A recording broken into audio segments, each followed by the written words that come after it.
Please welcome to the stage AFTD's Director of Research and Grants, Deborah Niehoff.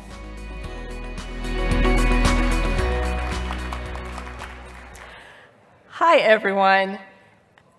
I am so excited for this session today and for your opportunity for you to meet some of our researchers. AFTD has funded basic, translational, and clinical research since 2005. Research that has increased our understanding of the underlying biology of FTD, as well as moving the needle on the development of drugs and biomarkers. In this session, 3 of our funded researchers will tell you about the work that they did with AFTD support, and we will have a little bit of time to, I will ask them a couple of questions, and then if all of you have questions, we'll have more time outside during the reception, and I do encourage you to come up and talk to them. So I'd like to introduce our panelists. Down here on the end, we have Alinka Fisher, who is a senior lecturer in the Disability and Community Inclusion within the College of Nursing and Health Science at Flinders University in South Australia. In 2022, she received a Wellbeing in FTD pilot grant from AFTD. On the other end, we have Dr. Laura Mitic, who is the acting president and chief scientific officer at the Bluefield Project to Cure FTD. And that's a nonprofit dedicated to developing therapies for FTD caused by the progranulin mutation. Dr. Mitic and Bluefield received an award from the Diagnostics Accelerator, which is one of 3 programs that AFTD supports in partnership with the Alzheimer's Drug Discovery Foundation. And in the middle, we have Dr. Regina Shin, who is an assistant professor at UT Southwestern Children's Medical Center Research Institute in Dallas. And while she was at her former position at the University of California, Berkeley, she was the recipient of a Holloway postdoctoral fellowship. And thank you all for being here. And we'll start with you, Dr. Fisher. Thank you so much. So just to clarify, I am a senior lecturer in the College of Nursing and Health Sciences, and I hold a balanced role. So I do half research and half teaching, and all of my teaching and research is concerning behaviour support. So I'm not an FTD expert per se, but do a lot of research around behaviour support and behavioural science in the context of FTD. I'd like to start by saying that this is a really exciting opportunity and a very special conference for me, because all of my work would not be possible without families and communities, and all of my research is very much driven by community need and priorities. So to be able to have the opportunity, which we actually don't have in Australia in this way, to sit and present my research and my findings to the people to whom it matters most, being the family members, is a really special opportunity. So thank you, AFTD, and thank you for funding and supporting my research. So my research is all about improving or building the capacity of formal and informal care providers in providing behaviour support to people living with FTD and also other dementias. And I have done a couple of projects, and obviously I'll talk a little bit and very specifically about the project funded by AFTD, but I want to place that in the context of my research pathway, because it's all sort of interlinked with each other and builds upon each other in a really iterative and scaffolded way. So I have previously done a lot of focused work. I've just finished another project working with 50 families around behavioural interventions using a positive behaviour support framework, which I'll talk to very, very briefly in just a second. And the work funded by AFTD actually enabled me to examine the feasibility and acceptability of a positive behaviour support training approach within residential aged care facilities. So I piloted a training program, education training program across 3 aged care organisations within South Australia. And it was a complex paper. I think to report the findings within such a short time with you today is going to be really hard. But I'm just going to say before I try and do that, that we did recently have that pilot published within the American Journal of Alzheimer's and Other Dementias, and it's actually open access. So if you Google Google my name and Google the quote, "It's opened my eyes to a whole new world," you will find that open access publication, so it is available to you. It's always something that I like to talk about, open access. I don't know what it's like here exactly, but I know that a lot of our research is behind paywalls in Australia. And when I work with community and with families, we really try and do what we can to get our work published and accessible to those people, like I said, that it really matters the most to, in my very humble and very biased opinion. So positive behaviour support, I just want to tell you briefly about that, because I think it's often, if you don't know what it is, right, you pick up on the semantics and sort of come up with your own interpretation of what I might be talking about. So positive behaviour support isn't just about being positive. It's actually an approach, or it's described as a framework, which is all about providing us an approach, but also the tools and knowledge and skills to understand the different causal factors of behaviour change following dementia and FTD specifically. Well, actually, I'd like to say that PBS has not only been applied, it's only more recently been applied with the pilot work that we've been doing in FTD. We did the first pilot actually in 2020, which was published, and have been building upon that work quite rapidly with really positive findings. But it's actually been applied across other disabilities and contexts, and you'll understand why when I talk a little bit about what it is. So it's all about understanding the different causal factors. So here we're really interested in that interplay between the neurological factors, but also the person's personal characteristics. So I'm not just talking about things like their coping mechanisms and their personality as well, but things like their values and their preferences. What does a good life look like for them? How is that being impacted by the changes around them? And also those environmental factors as well. So looking more broadly at systems of support networks, their involvement in community, and all those things that we know are so significantly impacted for so many people as and throughout the progression of the disease. So yeah, it's really such a big part of what I do is really unpacking with families those different causal factors and being able to describe and explain those things, because we know that if we understand a bit more about why our behaviour changes and the different contributing factors, that without doing anything else, people change the way that they think about behaviour and the way they empathise with people and the way that they provide behaviour support, and that happens quite naturally. Anyway, I could go on all day, but I just want to say the key findings from my research, and you just tell me, Deborah, to be quiet, like I said, if I'm talking too much, it's a bad habit of mine. But the key findings I'd like to share with you were that, well, first of all, we had 3 participant groups, right, which was really complex, and that's why it's really hard to describe, but we were trying to build clinical skills and expertise around behaviour support and behaviour intervention within our residential aged care settings.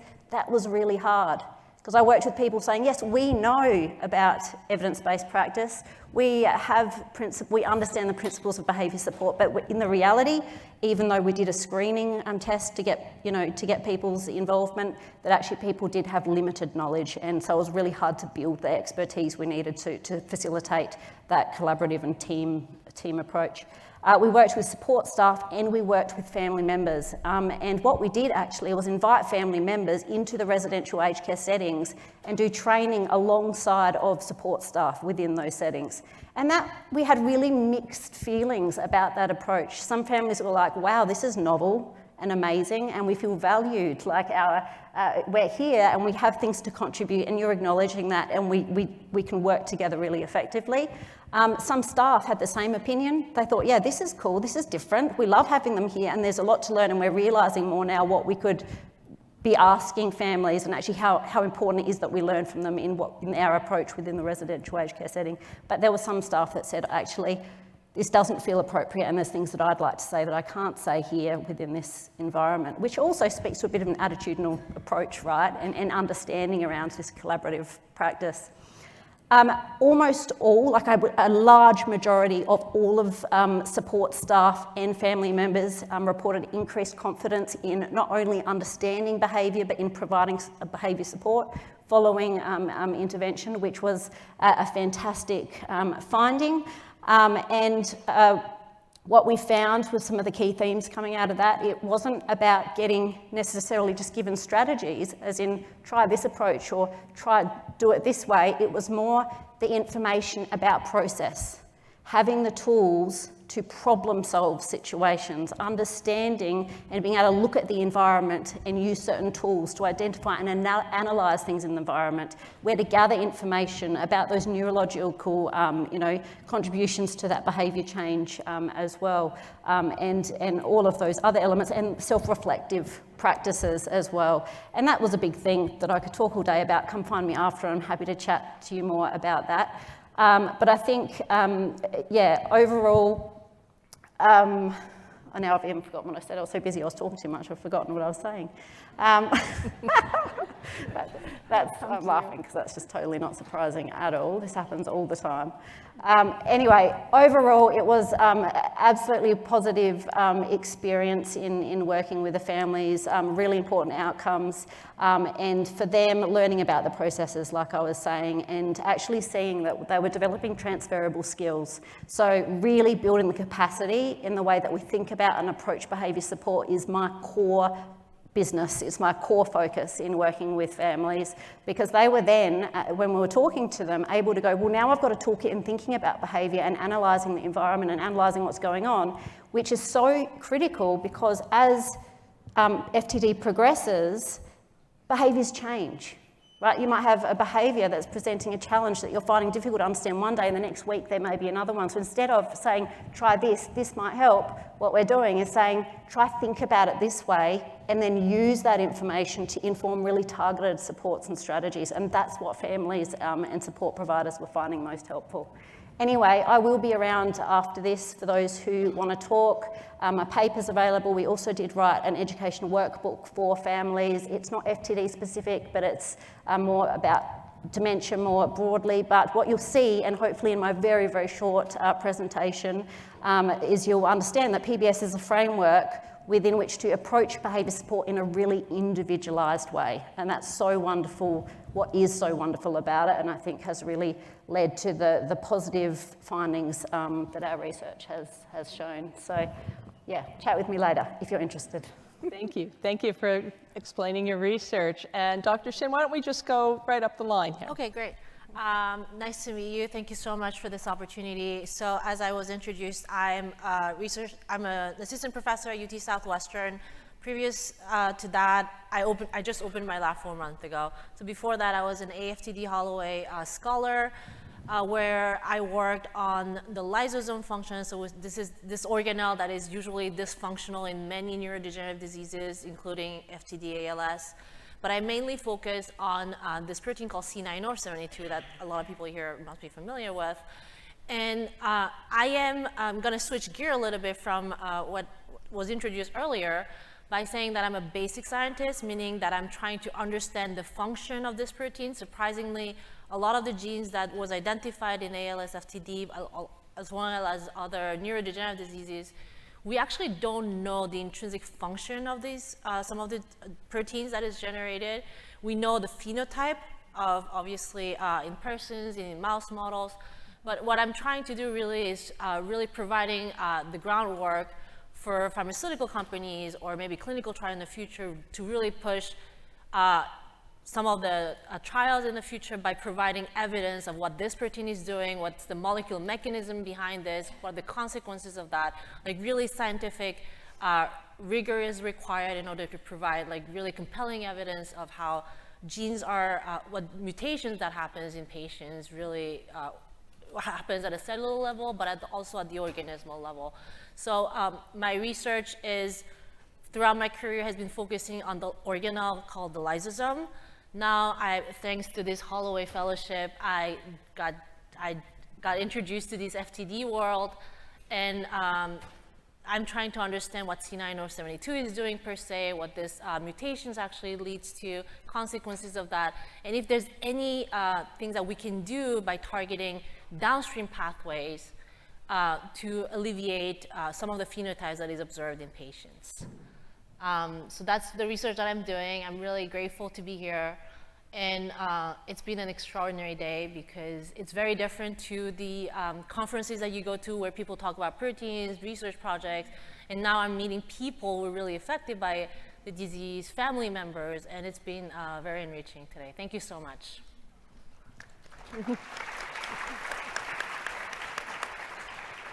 Thank you. And Dr. Mitic. Thank you, and I'd like to echo Regina and Alinka's comments about what a fantastic day it's been. It's been a pleasure to be here, both because for practical reasons, it's a great opportunity to connect with colleagues and to meet new people and hear their ideas, but also just to feel the energy in the room and out in the hallway, and to also have the opportunity to take stock of the progress in the field, which has really just been pretty extraordinary. And I'd really like to thank the AFTD that's been at the center of that progress for so long, both in convening us, giving us an opportunity to meet at events like this, and then also to provide resources, which is why we're all on the stage, and then also just to provide both broad and deep expertise to get us to where we are. So I am the acting president of the Bluefield Project to Cure FTD. Bluefield Project is a nonprofit research foundation. We were founded with the goal of funding research to accelerate the development of treatments for FTD. We were founded shortly after the discovery that variants in progranulin are linked to FTD, and we do have a particular focus on FTD caused by progranulin variants. We fund an academic consortium, anywhere from 12 to 20 researchers here in the United States, also in Europe, and more recently also in South America, all working on various aspects of helping to advance research. And we also participate in collaborative infrastructure projects like co-funding and founding the registry with the AFTD. We're launching today the Progranulin Information Navigator. Those of you might have seen our booth out in the hallway. And then also the reason I'm on the stage here today, which is to discuss the Neurofilament Surveillance Project, which is funded by the AFTD as well as several other foundations and 10 pharma and biotech companies. So some of you may be familiar with the Neurofilament Surveillance Project and perhaps even participate in it. Thank you.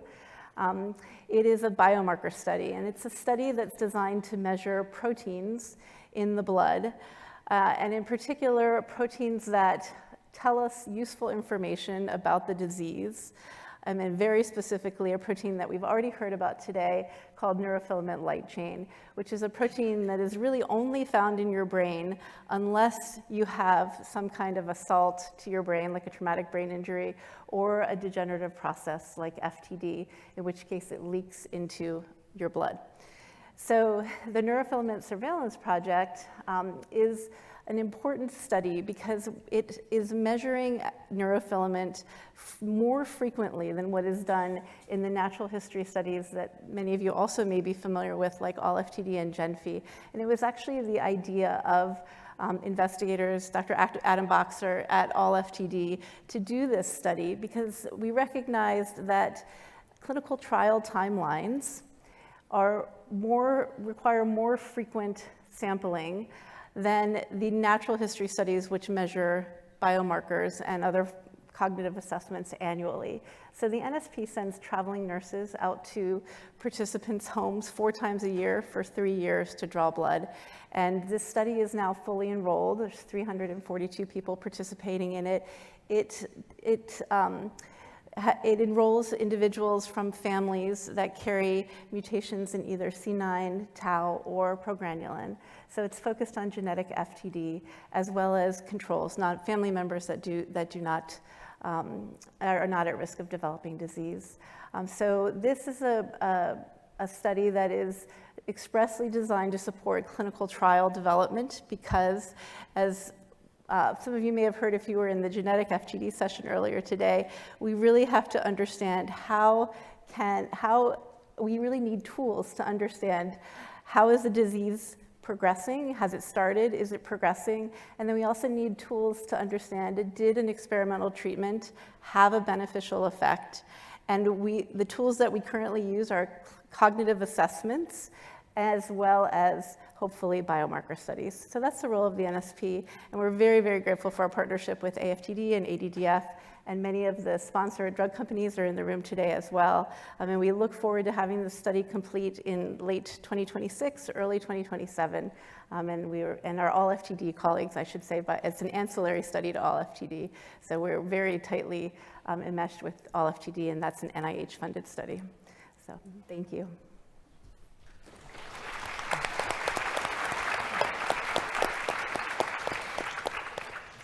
Thank you. And we will be looking forward to those results. And I think maybe Dr. Mitic, I'll start with you for our questions.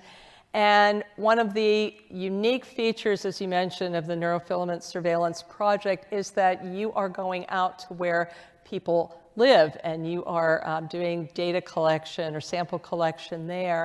And I'm wondering what lessons you might have learned in that process and whether those could be applied to make this sort of approach more routine and therefore clinical trials less burdensome for people. Yes, yes, it is. I think it is an incredible gift to allow a researcher to come into your home and just sit at your kitchen table with you and take your blood and then spin it out on a centrifuge on your countertop. And we weren't really sure actually how that might be perceived, but and whether people will be comfortable with that. And I think as part of this study, we survey and we'll continue to survey participants to see how they feel about that. But I think what we were hoping the objective there was really to reduce the burden. We recognize that especially for individuals who are living with FTD, it is difficult to travel to study sites, even if you're local to a study site, let alone if you actually have to get on a plane or a train, et cetera, to get there. So the goal is really to reduce the burden in participation. And I think what we have found is that people are incredibly generous in welcoming healthcare professionals into their homes. And we hope that by doing this also, we can collect the blood on a more regular schedule. It's easier to meet kind of a real a cadence, which is actually quarterly, rather than the challenge of coming into a study site if you have to travel to it. So I think we're learning a lot of lessons, but we really just are extremely appreciative of the opportunity to participate, for individuals to allow us to do this. Thank you. And Dr. Shin, I'd like to go back to and elaborate a little bit more on something you noted, which is that all of the clinical trials that we're seeing here and hearing about today began with an observation from basic science. So for example, the discovery that mutations in the progranulin gene were involved in FTD. And I wondered if you might speak a little bit more about how basic research informs that process of therapeutic development and the path from a discovery in the lab to something that can be used in the clinic. Oh, yes. So just to begin, so it's true that a lot of the patients, family especially here, are very focused on new drugs, potential therapeutic intervention that happens, potential clinical trial that's ongoing. But it's, I would like to really emphasize on what Deborah said about the importance of basic science that's actually behind it, that is really backing up and then supporting evidence that it's worth the try, or worse for companies to invest, I don't know how much money on this specific trials. We try to minimize a model. Let's say we try from a laboratory dish to really understand how the protein is working, how neurons are especially affected, in my case, by C9orf72. If you think about it, there are actually many questions in terms of basic science that we don't understand. C9orf72, for example, is present throughout the body, but the phenotype is only in the brain, and we still don't know why that is. We don't know what C9orf72 is really doing per se within the cells. It seems like it's distributed throughout, but we don't know which population is actually the one that is really driving the disease. We don't know any downstream consequences of these mutations. So all of these things are actually questions that basic scientists have to answer, and we need to provide compelling evidence that will be validated by multiple scientists through different model organisms, through different experimental techniques that will provide strong evidence to clinical scientists, people working in a translation or people in pharmaceutical companies to say, I think this is worth a try. I think this is the route that we should be targeting. Or even more, one of the, I think, options that is really available for basic scientists is actually to reposition some of the drugs that has been approved for other disease and whether this actually can be applied to FTD and ALS. So we'll provide actually some of the basic, using our very basic model, whether this is actually something worth a try. Because we cannot directly go to human beings, obviously, so we'll have to really provide strong evidence, mechanistic work, scientifically thoroughly validated, and that's actually why the basic science field is so important for those type of diseases, because we will provide we will be pushed to provide compelling, strong evidence for this. So I know families expecting a cure that hopefully happens within the next years or so. Basic science, unfortunately, takes a lot of time because we need to provide evidence that will then translate it to different areas. But it is very important that basic science stays strong, that we're well supported, that we are really pushed to get interested in this field. As a side story, I was actually not an FTD person. I actually didn't know much about it until I got selected for the Holloway AFTD. I was a lysosome autophagy person. Then I learned that neurodegenerative diseases, FTD, ALS, actually are lysosome disease. And that actually led me to really work on this FTD field. And I realized that there's so many questions that basic scientists can ask and can answer that we don't have enough support. We don't have enough people who know even about the disease. Actually, a couple of years ago, when I was talking to FTD, people were interested in Alzheimer's, Parkinson, and then FTD was like very considered minor. Now it's actually very different thanks to FTD, AFTD, and many other foundations. And I think basic scientists are now paying more and more attention to the disease. And I think it's very important for us to really push understanding how we can molecularly understand the mechanism and how hopefully in the near future push some of the pharmaceutical companies or FDA to try some of the trials. Thank you. And Dr. Fisher, thank you so much for explaining your work on positive behavioral support, which seems like such a compassionate approach to interacting with persons with FTD. And I'm wondering two things. First of all, for family members and staff members who are trained in positive behavioral support, do you know or are you looking at whether the benefits are persistent? And also, do you know whether those people who were trained, even if it wasn't part of the study, did they go and involve other family members or other staff members and teach them some of these technologies? Yeah, great questions. I think your first one, I'm actually, if you don't mind, going to draw on some of my research that's not AFTD funded, where we were able to do a follow-up on PBS. So, so PBS, positive behaviour support. So we did the pilot in residential aged care, and that built upon this project that we did with these 50 family members, following up both online and in-person behaviour support education. And we had some really exciting ongoing findings. So we were only able to do a 3-month follow-up, but directly after the program had finished, like 90%, I'm saying 90 because it was a very large majority around that, were reporting increased confidence overall in understanding and managing and providing behaviour support. Now, what we found at 3 months was not only, we asked them, are you still as confident, since 3 months since, did you still find that to be a helpful thing in your life now, today, in providing behaviour support?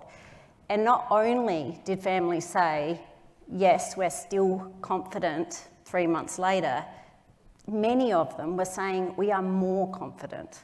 This was such a significant and really exciting finding for us, both for in-person and online participants.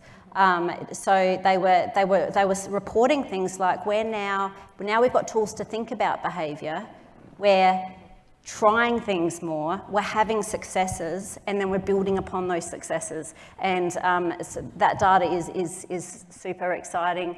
And because of families' involvement and the positive outcomes, as we've got more grants and our research program has been building, we've actually had families from our previous projects get in touch and want to be on our advisory groups and things for follow-up projects to continue to build our study program in this area. So that's, I think, speaks for itself as far as people seeing the benefits of what we're doing. So yeah, thank you for allowing us to continue this research.